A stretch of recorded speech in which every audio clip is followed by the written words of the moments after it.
Okay okay okay okay చూడండి, ఇప్పుడు ఇంటి డేటా టైప్లో ఒకటి తీసుకున్నాను ఏ ఈజ్ ఈక్వల్ టు 1 అని. డబుల్ ఒకటి తీసుకున్నాను B is equal to 2.22 something తీసుకున్నాను. ఓకేనా, ఇప్పుడు డబుల్ అని ఇంకోటి తీసుకుంటాను, double data type C is equal to A plus B చేస్తాను. ఇక్కడ ఏ ఏంది, ఇంటీజర్. ఓకేనా, ఇది డబుల్ డబుల్ కదా. ఇప్పుడు చూడండి, దీని సైజ్ అంతా 4 బైట్స్, దీని సైజ్ డబుల్ సైజ్ 8 బైట్స్. ఇప్పుడు ఈ రెండిట్లో ఏది highest data type? Double data type. అంటే ఇక్కడ ఈ ఆపరేషన్ చేశాక ఏ ప్లస్ బి చేశాక ఏది హైయెస్ట్ డేటా టైప్ ఉంటుందో ఆ డేటా టైప్లో కన్వర్ట్ అయిపోతుంది. ఇప్పుడు సపోజ్ రిమూవ్ చేస్తున్నాను. ఇప్పుడు ఏ ఉంది కదా, ఇంటి డేటా టైప్ కదా, రిమూవ్ అయిపోతుంది. ఇదేమవుతుంది అంటే డబుల్లో కన్వర్ట్ అయిపోతుంది, 1.0 అయిపోతుంది. బి 2.22, ఈ రెండు ప్లస్ చేస్తాను 3.22, డబుల్ డేటా టైప్లో కన్వర్ట్ అయిపోతుంది. అండ్ ఇది రిమూవ్ అయిపోయి ఎంత వాల్యూ 3.22 కదా, 3.22 ఇది సిలో పోయి స్టోర్ అవుతుంది. అదే టైప్ ప్రమోషన్. అంటే ఇక్కడ అడిషన్ కానీ ఏమన్నా, అంటే ఇప్పుడు డివిజన్ చేస్తున్నా కానీ, ఇప్పుడు సపోజ్ 3/2 చేస్తున్నాను, ఇది ఇంటి డేటా టైప్ అనుకోండి. అంటే మీకు ఇంకా బాగా చెప్తాను చూడండి.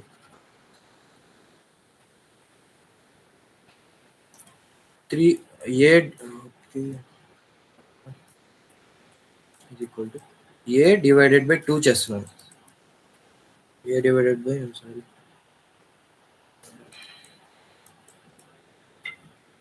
ఏ డివైడెడ్ బై బి చేస్తున్నాను, బి ఈజ్ ఈక్వల్ టు 2 అనుకోండి. ఇప్పుడు 1/2 కదా మీనింగ్.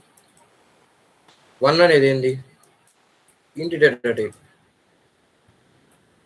ఇది డబుల్ డేటా టైప్. ఏది బిగ్గెస్ట్ వాల్యూ, డబుల్. సో ఇక్కడ ఏమవుతుందంటే 1.0 ఐ థింక్ అయ్యేది, తర్వాత బై 2 చేస్తే 0.5 ఏమో అవుతుంది, అది 0.5 పోయి ఇక్కడ స్టోర్ అవుతుంది.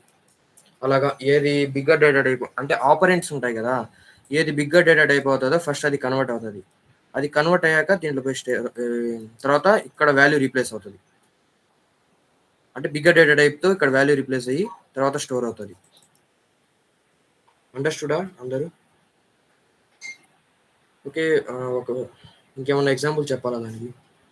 అక్కడ వరకు చాలు, మీకు తర్వాత మీకే అర్థమవుతుంది. Type promotion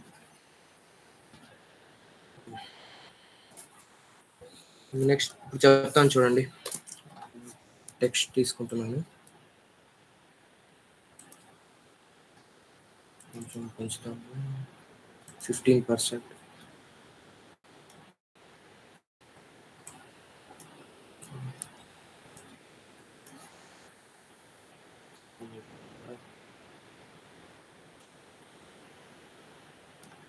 operators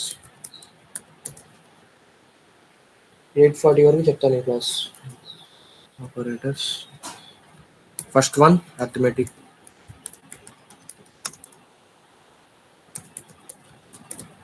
arithmetic operator first ఇది చెప్తాను. అర్థమెటిక్ ఆపరేటర్స్ దీంట్లో మెయిన్గా మీకు చెప్పాల్సింది, మీరందరికి తెలుసు ఇది అర్థమెటిక్ ఆపరేటర్స్ ఇవి +1, minus, multiplication, division, modulus operator. ఈ మూడు నేను చెప్పను, ఇది మీరందరికి తెలుసు ఇది. సో ఈ రెండు స్పెషాలిటీ కొంచెం చెప్తాను అంతే.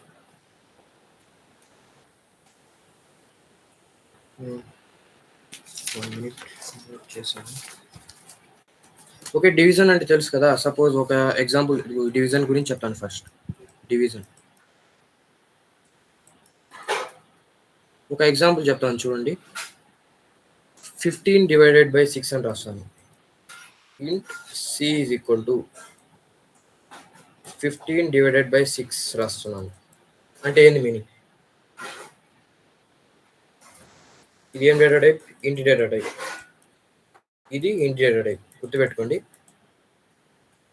15 డివైడెడ్ బై 6 ఎలా వస్తుందంటే 6. ఇంకా 6 మల్టిపుల్స్లో హైయెస్ట్ ఎంత వస్తుంది? 6 2s are 12. రిమైండర్ ఎంత వచ్చింది? 3. ఇక్కడ వచ్చింది కదా మీకు, కోషియంట్లో వచ్చింది కదా 2. ఈ వాల్యూ ఇంపార్టెంట్ ఇక్కడ. యాక్చువల్గా ఎంత రావాలి? తర్వాత పాయింట్ పెట్టుకొని ఇక్కడ 0 పెట్టుకొని 6 5 జా 30 2.5 కదా వచ్చింది. యాక్చువల్గా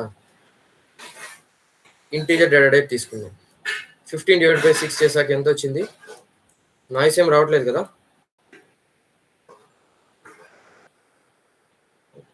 నాయిస్ రావట్లేదు. 2.5 వచ్చింది చూడండి ఇక్కడ. అంటే ఈ 15 డివైడ్ బై 6 వాల్యూ ఎంత? 2.5. ఇంతకుముందు మనం ఏం చూసాం? రెండు ఇంటీజర్ డేటా టైప్స్. అంటే ఈ వాల్యూ ఇక్కడ ఏం రీప్లేస్ అవ్వాలి? ఇంటీజర్ డేటా టైప్లో రీప్లేస్ అవ్వాలి. 15 డివైడెడ్ బై 6 చేశాక 2.5 వచ్చింది నాకు. 2.5 రాస్తున్నాను. కానీ మన దగ్గర కంటైనర్ ఏముంది? ఇంటీజర్ డేటా టైప్ ఉంది. 0.5 రిమూవ్ అయిపోతుంది. 2 ఒకటే స్టోర్ అవుతుంది. ఆ 2 సి స్టోర్ పాయింట్అవుట్ చేస్తుంది. అది మీకు కాన్సెప్ట్ అంతే. డివిజన్ అర్థమైంది కదా? కోషియంట్ ఉంది కదా, ఇది 0.5 ఎందుకు రిమూవ్ అవుతుంది అంటే అందువల్లే. హైయెస్ట్ డేటా టైప్ వచ్చి ఇంటీజర్. టైప్ ప్రమోట్ ఇంటీజర్లోనే రావాలి. ఇక్కడ 0.5 రిమూవ్ అయిపోయి 2 ఒకటి ఇక్కడ స్టోర్ అవుతుంది. ఇక్కడ 2 వచ్చేస్తుంది.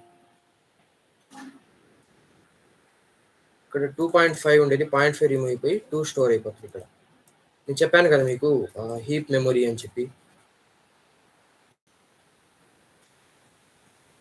పెద్ద హీప్ మెమరీ స్టోర్ అయిపోయి 2 అని ఉంది కదా, అది పాయింట్అవుట్ చేస్తుంది సి అనేది. ఈ సి అనే వేరియబుల్ స్టాక్లో ఉంటుంది. అంటే ఇది మీ మైండ్లో పెట్టుకోవాలి. ప్రతి దగ్గర యూజ్ అవుతుంది. అరేస్ ఇంప్లిమెంటేషన్లో కానీ ప్రతి దగ్గర ఆ హీప్ మెమరీ స్టాక్ మెమరీ మీ మైండ్లో ఉండాలి. ఆ డివిజన్ గురించి అయిపోయింది. ఇంకా నెక్స్ట్ మాడ్యులస్. ఏం ఎగ్జాంపుల్ తీసుకున్నాం? 6 డివైడెడ్ బై 15. ఇందాక ఏం తీసుకున్నాం? 6 2 12. రిమైండర్ ఎంత వచ్చింది? 3 వచ్చింది. ఈ రిమైండరే మీకు వాల్యూ వస్తుంది. ఇప్పుడు suppose int C is equal to 15 modulus 6 అని రాసామనుకోండి. ఈ రిమైండర్ ఉంది కదా, ఈ రిమైండర్ ఇక్కడ రీప్లేస్ అయిపోతుంది. ఇంటి డేటా టైపే కదా, ఇది ఇంటి డేటా టైప్. ప్రతిసారి చెప్పను, ఇంటి డేటా టైపే. టైప్ ప్రమోషన్ ఏమవుతుంది? ఇంట్లోనే మారుతుంది. ఈ 3 ఇక్కడ స్టోర్ అయిపోతుంది. ఈ 3ని సి పాయింట్అవుట్ చేస్తుంది. ఓకేనా? నేను ఇంకోసారి చెప్పను. ఇది 15 మోడ్యులస్ 6 చేశాక రిమైండర్ ఎంత? రిమైండర్ ఉంది కదా, అక్కడ స్టోర్ అయిపోతుంది. ఈ వాల్యూ 3 స్టోర్ అయిపోతుంది. ఓకేనా? అండ్ ఇంకోటి ఏంటంటే మీరు క్విక్గా మీరు గుర్తుపెట్టుకోవాలి అంటే, ఇప్పుడు సపోజ్ ఏమన్నా పెద్ద వాల్యూ ఉంది, 88 ఉంది, మోడ్యులస్ సంథింగ్ ఉంది, ఒక 5 అనుకోండి. 88 మోడ్యులస్ అంటే చూడండి 5 మల్టిపుల్స్ ఉన్నాయి కదా, అవన్నీ ఎలిమినేట్ చేసేయండి మీరు. అంటే 580 వరకు కంప్లీట్ అయిపోతుంది కదా. 5 16 ఆర్ 80, 17 ఆర్ 85, 85 వరకు. 18 సార్ ఎంత వస్తుంది? 90 వస్తుంది. అంటే 90 బిలో 88 ఉంది. అంతకు ముందుది 18 వరకు ఎలిమినేట్ చేసేయండి. అంటే 88 మైనస్ 5 85 రిమూవ్ చేసేయండి. ఇంకెంత మిగిలింది? 3 మిగిలింది. 5 మల్టిపుల్స్ అన్నీ ఎలిమినేట్ చేసేయండి మీరు. తర్వాత ఇంకా రిమైండర్ ఉంటుంది కదా, అలా గుర్తుపెట్టుకోండి. అండ్ ఇంకోటి ఏంటంటే, ఒకవేళ ఈ డినామినేటర్ లాగా ఉంది కదా ఇక్కడ ఈ ప్లేస్లో, ఇది కానీ వాల్యూ హైయెస్ట్ ఉంటే, సపోజ్ 3 మోడ్యులస్ 5 ఉందనుకోండి. అంటే 0 1 2 ఎరేస్ చేస్తాను.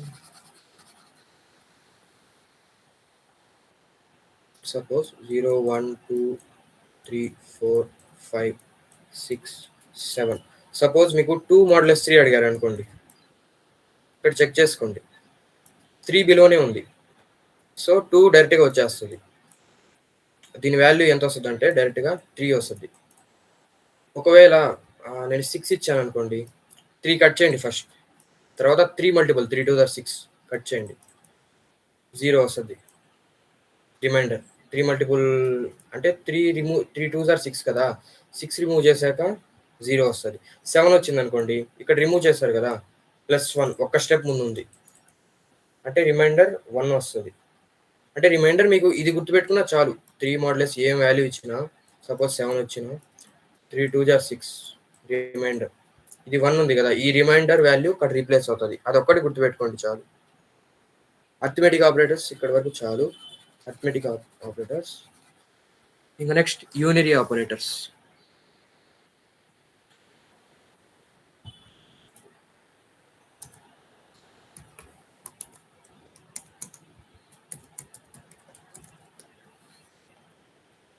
యూనరీ ఆపరేటర్స్ చెప్తాను. నేను మొత్తం ఇక్కడ రాసేస్తాను. మీరు ఏమేమి చెప్పాలనుకున్నాను. తర్వాత రిలేషనల్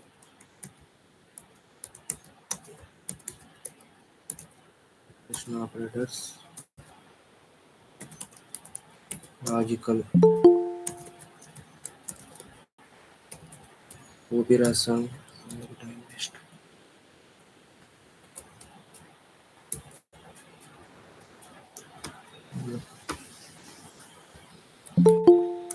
అసైన్మెంట్ ఆపరేటర్ ఇవే చెప్తాను నేను.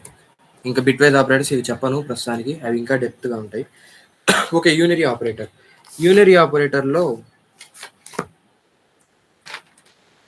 మెయిన్గా అసలు ఎందుకు యూనరీ ఆపరేటర్స్ యూజ్ చేస్తారంటే చూడండి, యూనరీ ఆపరేటర్స్లో మీకు తెలుసు చాలా మందికి ప్రీ ఇంక్రిమెంట్ చెప్తాను. టైప్స్ చెప్తాను. Types of unary operator. Maximum ఉన్నారు. Types of unary operator. First one pre increment. Second one post increment. ఇది మీకు ట్రైనింగ్ క్లాస్లో వినుంటారు. సార్ ఎఫెక్టివ్ అని చెప్పారు ఆ రోజు, శ్రవణ్ సార్. సార్ దగ్గర నేను నేర్చుకున్నాను, బాగా నేర్చుకున్నాను. Pre decrement, post decrement. ఇవి రెండు నేను చెప్పను, ఇవి రెండే చెప్తాను. ఆటోమేటిక్గా మీకే అర్థమైపోతుంది. ఈ రెండు నేను చెప్పను. ఓకే, ప్రీ ఇంక్రిమెంట్ అసలు ఎందుకు యూస్ చేయాలి? సపోజ్ ఒక ఎగ్జాంపుల్ చెప్తాను. ప్రీ ఇంక్రిమెంట్గా చెప్పేది నేను. ప్రీ ఇంక్రిమెంట్ ఎందుకు యూజ్ చేయాలని చూడండి. ఇప్పుడు ఒక ప్రోగ్రామ్ చెప్తాను చూడండి. A = 1 తీసుకున్నాను. ఓకే, ఇప్పుడు నేనేం చేయాలంటే ఇంట్ B అని ఉంది. ఆ Bని ఏం వాల్యూ అసైన్ చేయాలంటే ఫస్ట్ ఏ వాల్యూని ఒక సమ్ వాల్యూ A = A+4 అంటే 4 యాడ్ చేసి Bకి అసైన్ చేస్తున్నాను. ఫస్ట్ 4ని 4 వాల్యూస్ A+4 చేసుకుంటున్నాను. తర్వాత Bకి అసైన్ చేసుకుంటున్నాను. ఓకేనా? అప్పుడు ఏ వాల్యూ అంత ఇక్కడ 1, ఇక్కడ 5, B వాల్యూ 5 ఉంది. ఓకేనా? ఓకే, బాగుంది. ఇప్పుడు ఏకి 1 యాడ్ చేస్తున్నాను. 1 యాడ్ చేసి Bకి అసైన్ చేస్తున్నాను ఆ ఏ వాల్యూ. ఓకేనా? సో అప్పుడు ఇక్కడ వాల్యూ ఎంత ఉంది? 2 వచ్చింది కదా! అంటే ఫస్ట్ ఏని ఇంక్రిమెంట్ చేసుకున్నాను. 1 ఇంక్రిమెంట్ చేసుకున్నాను. తర్వాత Bకి అసైన్ చేశాను. ఓకేనా? ఇప్పుడు చూడండి, నేను ప్రతిసారి A = A+1 అని చాలా దగ్గర రాస్తాను నేను. నాకెందుకు కోడ్ అంటే ఫాస్ట్‌గా నేను కోడ్ చేయాలి. నేను కాంపిటీటివ్ ప్రోగ్రామింగ్‌లో ఫాస్ట్‌గా నేను కోడ్ చేయాలి. A = A+1 అని చాలా సార్లు రాస్తుంటే నాకు టైం వేస్ట్ అవుతుంది. స్పేస్ కూడా వేస్ట్ అవుతుంది. ప్లస్ ఇంకోటేంటంటే కొంచెం రెడీమేడ్‌గా నేను ఎట్టో ఒకటి క్రియేట్ చేసుకోవాలి. ఎలా చేసుకోవాలి? సో దానికి నేనేం చేస్తున్నానంటే ఇది రిమూవ్ చేసి సింపుల్‌గా ఉండడానికి A++ రాయేస్తాను. A++ రాయేసి ఫాస్ట్‌గా ఇక్కడ అసైన్ చేస్తాను వాల్యూ. ఓకేనా? సపోజ్ ఓకే, ఇది అర్థమైంది కదా! అంటే ఇక్కడ ఇంక్రిమెంట్ చేసి ఇక్కడ యాడ్ చేస్తున్నాను. సపోజ్ నేను ఇంకో ప్రోగ్రామ్ చెప్తాను మీకు. ఇవన్నీ మీకు యూజ్‌ఫుల్ అవుతది. ఎక్కడంటే వేరే వాళ్ళ కోడ్ మీరు రీడ్ చేస్తారు గదా! అక్కడ యూజ్ అవుతది. ఇది గూడా మీకు చాలా ఇంపార్టెంట్ చూడండి. సపోజ్ నాకు ప్రీ ఇంక్రిమెంట్ అవసరం లేదు. ఒక వాల్యూ అసైన్ చేస్తున్నాను. p is equal to A value assign చేస్తున్నాను. ఇప్పుడు ఏని ఇంక్రిమెంట్ చేసుకుంటున్నాను. A is equal to A plus 2 increment చేసుకున్నాను. ఓకే. లేకపోతే నేను 2 బదులు 1 ఇంక్రిమెంట్ చేయాలనుకుంటున్నాను. 1 ఇంక్రిమెంట్ చేశాను. అంటే బికి అసైన్ చేశాక 1 ఇంక్రిమెంట్ చేశాను. ఏ వాల్యూకి. ఓకే. నాకు గూడా ఇది నచ్చలేదు. ఏది కూడా ఏ ప్లస్ 1 రాయాలనిపియట్లేదు. సో, ఏం చేస్తున్నాను? ఏ ప్లస్ ప్లస్ రాసుకుంటున్నాను. ఓకేనా? ఇక్కడ ఏ వాల్యూ ఎంత 1, బి వాల్యూ 1, ఏ వాల్యూ 2 రెడీమేడ్‌గా రాసుకున్నాను. అదే ఇందాక చూసారా? ఇది రిమూవ్ చేస్తా. ఇప్పుడు నేనంతా రాసాను కదా! ఇక్కడ మీకు ఒక లైన్ వేస్ట్ అవుతుంది ఇక్కడ రాయడానికి. ప్రీ ఇంక్రిమెంట్ చేయాలన్నా ఇక్కడ మీకు ఒక లైన్ వేస్ట్ అవుతుంది ఇక్కడ. పైన గూడా ఒక లైన్ వేస్ట్ అవుతుంది. ఒకవేళ ఏ ప్లస్ ప్లస్ చేస్తే. సో, ఈ లైన్ అంతా ఎందుకు వేస్ట్ చేయాలి నేను? ఒక లైన్ ఆప్టిమైజ్ చేయొచ్చు. ఓకేనా? కోడ్ ఇంకా క్లీన్‌గా ఉండడానికి ఆప్టిమైజ్ చేయడానికి నేనేం చేస్తున్నానంటే చూడండి. నేను ఒకవేళ ప్రీ ఇంక్రిమెంట్ ఇందాక చేశాను కదా! సో, ఇలా రాసేస్తున్నాను. ప్లస్ ప్లస్ ఏ రాసేస్తున్నాను. అంటే ఇక్కడ ఏ వాల్యూ 2 అవుతది. ఫస్ట్ ఏ వాల్యూ 2 అవుతది. 2 అయ్యి ఇక్కడ రీప్లేస్ అవుతది. 2 రీప్లేస్ అవుతది ఇక్కడ. అర్థమైందా? ప్లస్ ప్లస్ ఏ రాస్తే. అది ఓన్లీ కోడ్ క్లీన్‌గా రాయడానికి ఓన్లీ యూజ్ అవుతది. ప్లస్ ప్లస్ ఏ, ఏ ప్లస్ ప్లస్ ఇంకోటేందంటే వేరే వాళ్ళ కోడ్ అండర్‌స్టాండింగ్ చేసుకునే దాని పర్పస్సే అది. ప్లస్ ప్లస్ అవన్నీ అంతే. మీకు యూజ్ అవ్వవు. అంటే మీరు ప్రో కోడరా, నూబ్ కోడరా అని మీకు అర్థం అవ్వడానికి అది స్కిల్ అనమాట అది. అడ్వాన్స్‌గా రాసుకోవడానికి అంతే. 2 ఏ 2 అసైన్ అవుతదిక్కడ. అదే నేను ఏ ప్లస్ ప్లస్ రాసాననుకోండి. ఫస్ట్ 1 ఇక్కడ అసైన్ అవుతది. బి ఈక్వల్ టు 1 అవుతది. 1 అవుతది. తర్వాత ఏ ఈజ్ ఈక్వల్ టు 2 అవుతది. 1 ఇక్కడ స్టోర్ అవుతది. తర్వాత ఏ వాల్యూ 2 అవుతది. ఏ, బి వాల్యూలు ప్రింట్ చేస్తే ఇవే వస్తాయి. బి వాల్యూ 1 వస్తది. ఏ వాల్యూ 2 వస్తది. ఓకేనా? ఆ పర్పస్సే మీకు ఇంక్రిమెంట్, డిక్రిమెంట్ ఉన్నాయి గదా! అంటే ఎఫిషియెంట్‌గా కోడ్ రాయడానికి ఆ పర్పస్‌కే యూజ్ చేస్తాం. నేను వేరే వాళ్ళ సొల్యూషన్స్ రీడ్ చేస్తుంటాను కదా! నేను కన్‌ఫ్యూజ్ అవుతుంటాను. వాళ్ళు వాళ్ళ కోడ్స్ ఇలా నాకు తెలియక ముందు ఈ కాన్సెప్ట్. వాళ్ళు కోడ్ ఎఫెక్టివ్‌గా రాస్తుంటారు. సో, ఈ కాన్సెప్ట్ తెలిసాక నాకు ఎఫెక్టివ్‌గా వాళ్ళ రీడబిలిటీ నాకు ఈజీగా అయింది. అది చాలు. మీరు ఇంకోటున్నాయి నేను చెప్పాను గదా! ప్రీ డిక్రిమెంట్ అని. Pre decrement, post decrement, decrement ఉన్నాయి గదా! ఇది -1 చేస్తాం. అంతే. ఇందాక +1 చేసాం గదా! ఏ ఈజ్ ఈక్వల్ టు ఏ +1 ఉంది గదా! దాని బదులు -1 చేస్తాం. సేమ్ అదే లాజిక్. అంతే. ఇంకేమున్నాయి? యూనిట్ ఆపరేటర్స్ చాలు. అక్కడి వరకు చాలు మీరు నేర్చుకుంటే. ఇంకా ఏం అవసరం లేదు. ఇంకా డెప్త్‌గెళ్ళి ఇంక ప్రాక్టీస్ చేయడం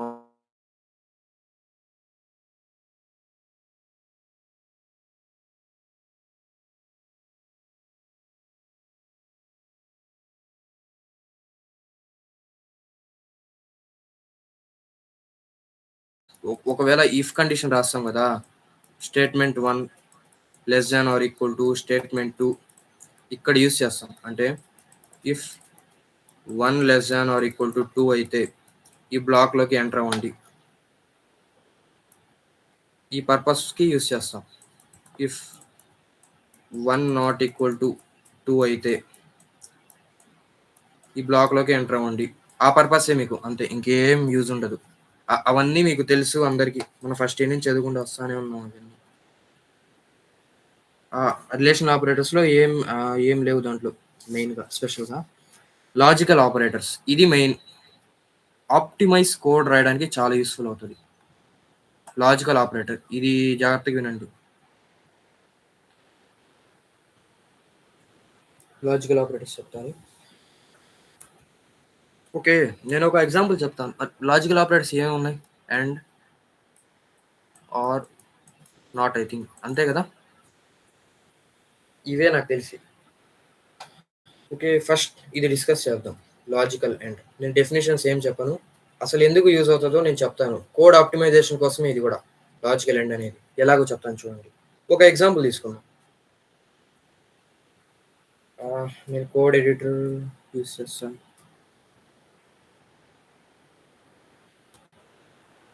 ఇక్కడికి వచ్చేయండి. చెప్తాను చూడండి. ఒక వాల్యూ తీసుకున్నాను. ఏ ఈజ్ ఈక్వల్ టు 1 తీసుకున్నాను. బి ఈజ్ ఈక్వల్ టు 2 తీసుకున్నాను. సి ఈజ్ ఈక్వల్ టు 3 తీసుకున్నాను. ఇప్పుడు చూడండి, నేను ఒక ప్రోగ్రామ్ చెప్తాను మీకు. Write a program whether C is greater than A and B రాస్తాను చూడండి. Write a program C is greater than A and B అయితే, ఒకవేళ C is greater than A and B అయితే నేను ప్రింట్ చేపిస్తున్నాను. ప్రింట్ సి ఈజ్ గ్రేటర్, ఇది print చేయాలనుకోండి. మీరు ప్రోగ్రామ్ ఎలా రాస్తారు చెప్పండి. నేను చెప్తాను. If C is greater than A అయితే, ఫస్ట్ అదే కదా చెక్ చేయాల్సింది. సి గ్రేటర్ దాన్ ఏ అవ్వాలి ఫస్ట్. తర్వాత నెక్స్ట్ ఏం అవ్వాలి? సి గ్రేటర్ దాన్ బి అవ్వాలి. C is greater than B అవ్వాలి. అప్పుడు నేను ప్రింట్ చేస్తాను. ఏమని? C is greater than A and B. ఓకేనా? సపోజ్ ఓకే, ఇది బాగానే ఉంది. ఇప్పుడు నేను అదే ఇంట్ డి ఈజ్ ఈక్వల్ టు 3 తీసుకుంటాను. ఇంట్ ఈ ఈజ్ ఈక్వల్ టు 4 తీసుకుంటాను. ఇప్పుడు ఇవన్నీ నేను చెక్ చేయాలి. ఏ చెక్ చేయాలి, బి చెక్ చేయాలి, సి చెక్ చేయాలి, డి చెక్ చేయాలి. సారీ, డి చెక్ చేయాలి, ఈ చెక్ చేయాలి. అంటే ఈ సి 4ని గ్రేటరా కాదా నేను చెక్ చేయాలి. అప్పుడు నేను ఏం చేస్తాను? C is greater than A, C is greater than B. ఇది కాపీ చేసుకుందాము. C is greater than D అవ్వాలి. నెక్స్ట్ ఇంకోటి ఏం కావాలి? సి ఈజ్ గ్రేటర్ దాన్ ఈ అవ్వాలి. ఈ నాలుగు A B D E greater అయితే సి, అప్పుడు నేను పోయి ప్రింట్ చేస్తాను. C is greater than A comma B comma D comma E అన్ని నేను రాస్తున్నాను. ఒకవేళ గ్రేటర్ కాకపోతే, బయటకు ఏ గ్రేటర్ కాకపోతే ఏం చేయాలి? ఎల్స్ స్టేట్మెంట్ రాసుకోవాలి. నాట్ గ్రేటర్ ఇలా రాసుకుంటూ పోవాలి. మళ్ళీ అగైన్ ఇక్కడ ఎల్స్, సేమ్ ఇదే ఎల్స్ రాయాలి. ఇక్కడ ఇది కాపీ చేసుకొని మళ్ళీ ఇక్కడ ఒకవేళ సి గ్రేటర్ దాన్ ఏ అయింది, మళ్ళీ ఎంటర్ అయింది. సి గ్రేటర్ దాన్ బి కాకపోతే మళ్ళీ దీనికి ఎల్స్ రాయాలి. ఒకవే అయ్యింది, గ్రేటర్ దాన్ బి అయింది, ఓకే, మళ్ళీ లోపల ఎంటర్ అయింది. ఈ స్టేట్మెంట్ చెక్ చేసింది. ఇది కాకపోతే మళ్ళీ అగైన్ ఎల్స్ రాయాలి. ఇదంతా వేస్ట్, టైం వేస్ట్. ఇదంతా నాకు టైం వేస్ట్ అవుతుంది. ఇప్పుడు నేను ఏం చేయాలి? ఒక షార్ట్ కట్ నేను ఎత్తుక్కోవాలి. ఆప్టిమైజ్ కోడ్ రాయాలి నేను. ఇప్పుడు ఏం చేయాలి? నేను ఆప్టిమైజ్ కోడ్ రాయాలి. సో నేను సింపుల్గా ఏం చేస్తానంటే ఇదంతా రిమూవ్ చేస్తాను. క్లీన్గా నేను కోడ్ రాయాలనుకున్నాను. సింపుల్గా C is greater than A and C is greater than B and C is greater than D and C is greater than E అయితే సింపుల్గా నేను ప్రింట్ చేస్తున్నాను. Otherwise not greater. చూద్దాం, నేను సేవ్ చేశానా? Auto save. Okay, auto save చేశాను. C greater దానా? No, 10 ఇస్తాను.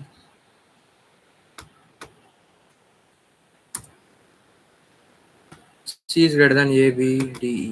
ఓకేనా? ఒకవేళ నేను వాల్యూ ఏదైనా ఆ 4 ఏదైనా చిన్న వాల్యూ ఇచ్చినా సి ఈజ్ గ్రేటర్ దాన్ రాదు. Not greater. స్క్రీన్ కొంచెం పెద్దది చేసానా?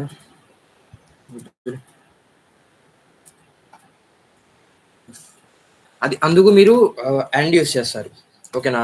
అంటే క్లీన్ కోడ్ రాశాను చూడండి. 2 లైన్స్‌లో రాసేసాను నేను కోడ్. దానికోసం మీరు ఎండ్ రాస్తారు. అది మైండ్‌లో పెట్టుకొని చాలు. ఇంకోటేందంటే ఆ పర్పస్ కోసమే ఎండ్ రాస్తాం కాంపిటీటివ్ ప్రోగ్రామింగ్‌లో. ఆర్ ఉంది మీకు. ఆర్ ఎందుకు రాస్తాం?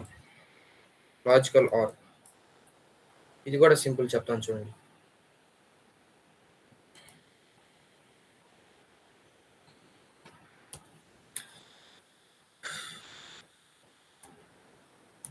Right a program whether C is greater than A. C గాని ఏ కంటే గ్రేటర్ థాన్ అయినా, బి కంటే గ్రేటర్ థాన్ లేకపోతే బికి గ్రేటర్ థాన్ అయినా. ఇంకోటి కూడా రాసుకుందాం. ఆర్ డి కంటే గ్రేటర్ అయినా ఆర్ ఈ కన్నా గ్రేటర్ అయినా just C is greater value అని రాయాలి. నేను ప్రింట్ చేయాలి. అది ఎలా చేయాలి?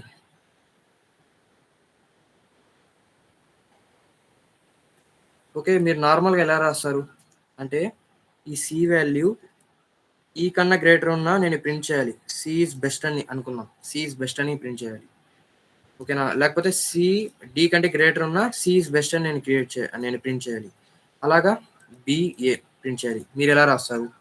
If A is greater if C is greater than A అయితే ఏం చేయాలి? C is best value. ఇది కాపీ చేసుకుంటాను. కాకపోతే else if sorry C is greater than next ఏమున్నాయి? బి అయితే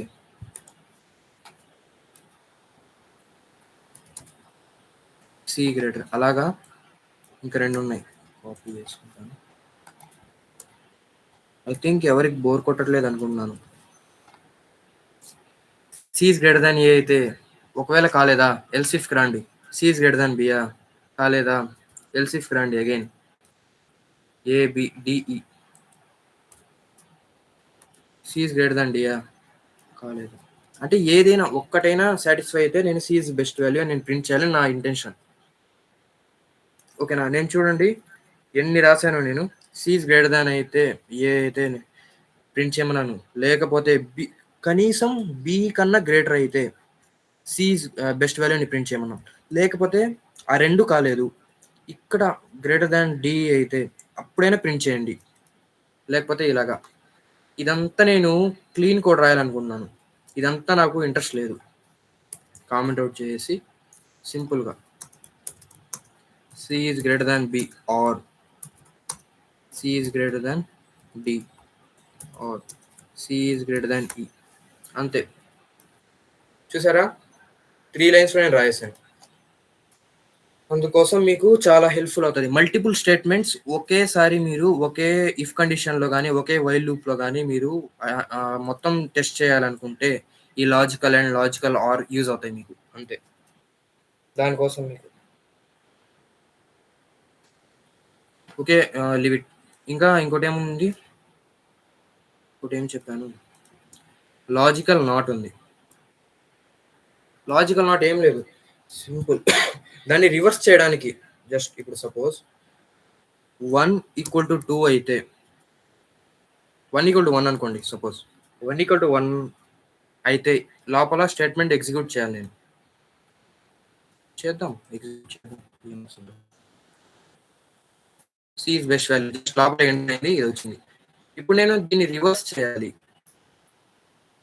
రివర్స్ చేయాలనుకుంటే ఇక్కడ 2 రీప్లేస్ అవుతది కదా! దీన్ని రివర్స్ చేయాలంటే సపోజ్ మీకు ట్యూటోరియల్ రిప్రజెంటేషన్ చెప్తాను. 15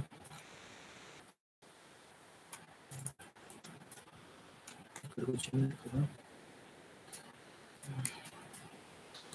చూడండి 1 ఈక్వల్ టు 1 అయింది కదా! ఈ 1 ఈక్వల్ టు 1 అంటే ఏంది? ట్రూ కదా! స్క్రీన్ మీద టు అవాయిడ్ ఇన్ఫినిటీ స్క్రీన్ ఎందుకు ఆగిపోయింది?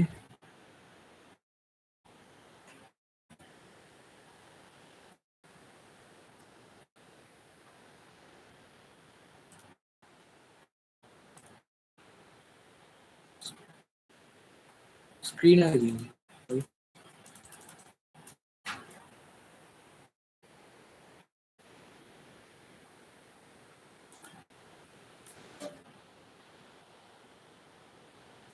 స్క్రీన్ ఆగిపోతుంది.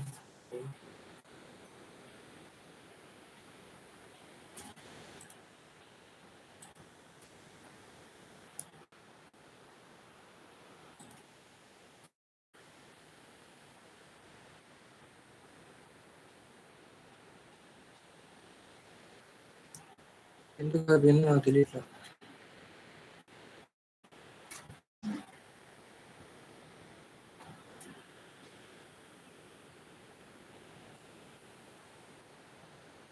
ఆఫ్ చేస్తాను.